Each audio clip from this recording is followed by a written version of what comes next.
All right, we have completed lesson three and we're on to World History, Unit 1, Lesson 4.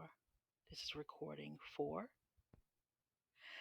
Unit 1, Intro to World and Early Civilizations. Lesson 4 is about civilizations. The essential question: what patterns emerge in the characteristic of civilizations?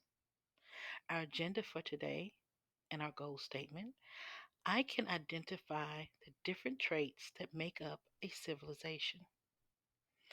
Let's begin. The beginnings of world history. And remember, we're still in Module 1 of the textbook. The textbook is online, and you can get to it from your NCED Cloud. Your teacher will show you how to get on it if you're still having issues getting online to view the textbook. But we're in lesson 4 of module 1. And again, the central question for this section is: how has the way we think about and study world history changed over time? So now we're looking at Neolithic cultures.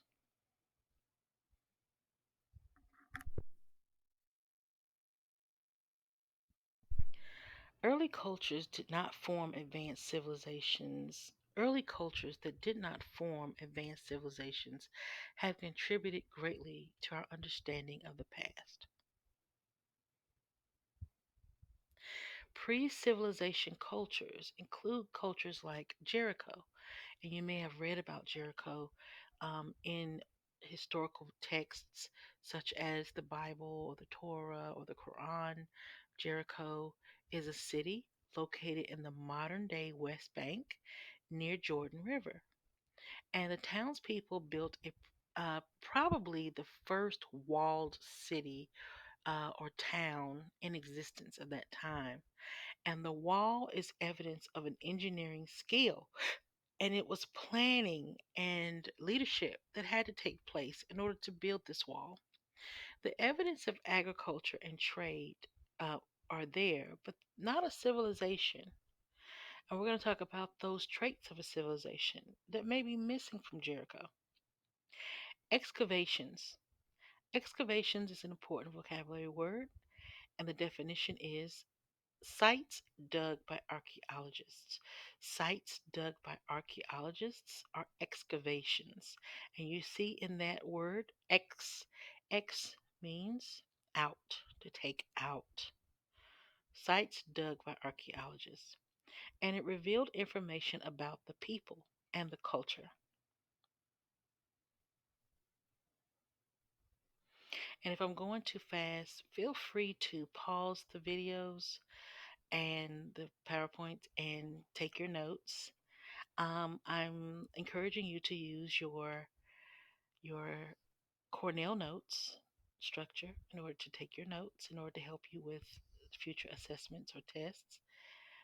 So this is a actual picture of a diagram of an urban settlement. And remember we looked at Chattel Huyuk, which kind of gives you the same kind of viewpoint where you have the animals pinned behind fences to keep them in. They're close to the home. You have a kitchen. You have a place where you see the pots here where they keep the water and other items. And behind the wall, you have burial places for family members. You also have places where people would go and worship. People also use the roofs of their homes for different things to dry meat, dry vegetables, etc. So the roof was also part of the home. And you see how the house was built inside of the roof. For example, you have the wood beams, which are covered with clay, all right, and grasses. All right, it's not a lot of light in these homes, but Aesthetically, it's pretty pleasing and pretty close to what we have today. We have different rooms, we have a kitchen. Our food is close by us so that it's easy to reach. We don't have to go far for it. And we use every part of our home, even our attic. Okay. So you see the similarities. Look for similarities when you look at history and try to connect the past with your present. All right. So pre civilization cultures, and let's continue with that. Skara Brae in 5,000 year old Neolithic village in present day Scotland is also another example of pre-civilization culture. And in the 1920s, archaeologists discovered remains of a tiny village, and the evidence of a social class structure before the rise of civilizations can be seen in this village in Scotland. Another example are early Chinese cultures. Early Chinese cultures painted pottery pieces and pots found by archaeologists show that they had different kinds of ideals, and they had artistic expression. And these pots and pieces of pottery that were painted are found in central and north central China, and they have evidence of development of a pottery wheel and burial pottery where they would put their loved ones that had passed on. And this is the evidence of a lack of social classes. So they haven't developed social classes yet. So if you have a question on a test that says, give two examples of pre civilization cultures, you have Skara Brae in Scotland, and you have early Chinese cultures with painted pottery and pots found in central and north central China. Speaking of China, this is Bing Mayong. And remember, as a Chinese teacher, I will teach you the proper ways to say these things. But this is Bing Mayong. Bing Mayong is the terracotta soldiers. Bing Mayong is the terracotta soldiers. And when I was in Xi'an, Xi'an is a city where you can see the Bing Mayong, the terracotta soldiers. These are real sculptors. And if you stand in the front of the first airplane hangar, this is an airplane hangar, um, and the archaeologists have dug up all of these sculptures that were underground for a long time because this is from the first king or emperor of China, um, and his name was Shi Huangdi. Shi Huangdi is the first emperor or king of China. At the time, China was still kind of divided into different tribal groups. Shi Huangdi is the first emperor, and he wanted to take with him to the next life or the afterlife everything that he owned in this world, which is a part of their culture. So instead of killing all of his soldiers, which was the practice before Shi Huangdi, they would kill everybody, kill the family members, and take them all into the grave with them. They Shi Huangdi decided to make sculptures of everyone, even the horses and the carriages and the bows. And if you look at each face, and I'll show you, they're all different. They're all different people. And it took 40 years for the sculptor to make each individual sculpting sculpture of each person. And they're all buried. And I've been to Shi Huangdi's grave in China.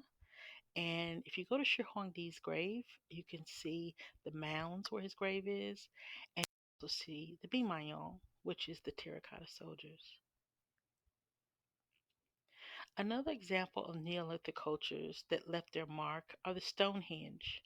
In present day Wiltshire, England, you can see the Stonehenge, and this started in 3000 BC.